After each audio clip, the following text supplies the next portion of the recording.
The Fabulous Lives of Bollywood Wives took Netflix on November 27th.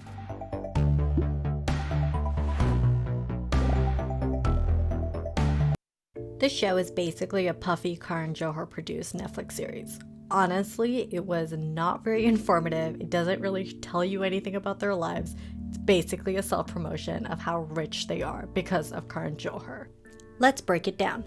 We have Maheep Kapoor, who is the wife of Sanjay Kapoor, and the entire show was to basically promote her jewelry brand and to show her daughter, who's going to be the next big thing in Bollywood if nepotism proves to be right. She is the loud, brazen, doesn't care about what she says kind of character on the show. She's also the bossy leader of this group and apparently is like best friends with Karan Johar, so he talks about that a lot and they promote her in that manner quite a bit. She came off a little pretentious in the way that she talked about Labal, the debutante that put her daughter out into society, that you wanted to throw the ball at your TV, but you don't. Next we have Neelam, who is an actress that started in Bollywood in the 80s and 90s and was huge, but now is trying to make a comeback, but she doesn't know if she wants to.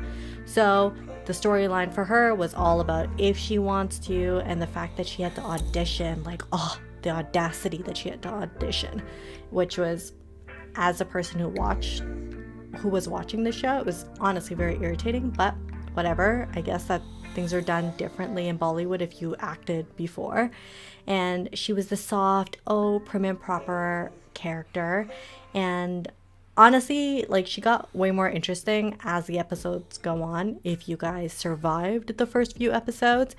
And it was about how if her husband can do it, why can't she? If she should do certain roles because she doesn't want to destroy her image that she's built. So some parts of that were exciting, some parts of it were honestly very boring. And then we go on to the next character, who is Bhavana.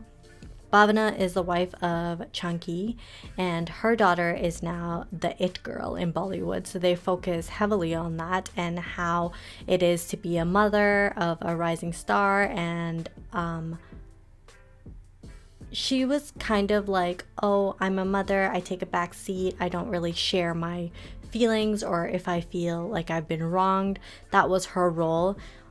She was kind of like the filler person for this show. Honestly, you kind of forgot that she was there unless her husband or her daughter made it on the show.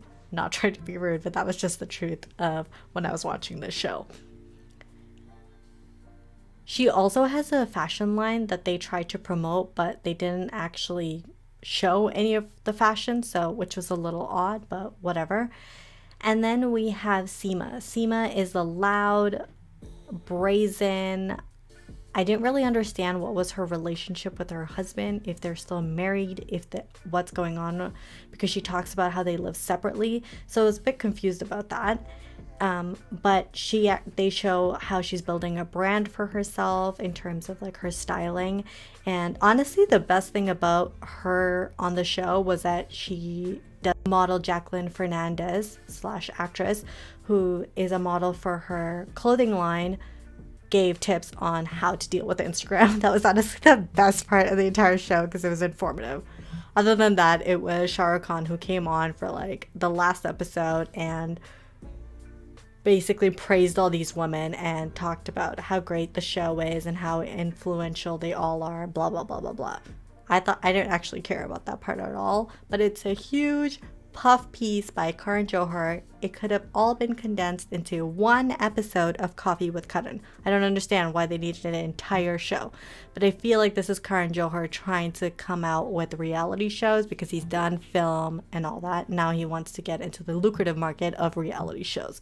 What did you guys think about the show? Did you make it past the second episode? Let me know. Tell me down in the comments below. Hit that thumbs up button and subscribe. Have a great day, guys.